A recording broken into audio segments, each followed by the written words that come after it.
একটি গ্রামে সোনাই আর তাতাই নামে দুই বন্ধু থাকতো। একদিন তারা বাগানে গিয়ে দেখে কাছে অনেক পাকা আম ঝুলছে।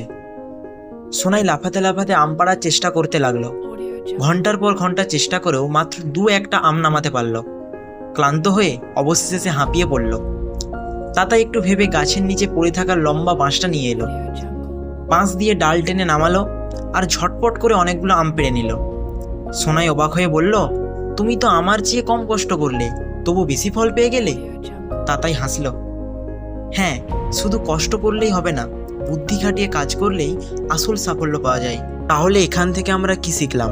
পরিশ্রমী যে সাফল্যের একমাত্র পথ সেটা তো আমরা সবাই জানি, কিন্তু তার সাথে সাথে এই কথাটাও আমাদের মাথায় রাখতে হবে যে সামান্য বুদ্ধিটাকেও কাজে লাগাতে হবে।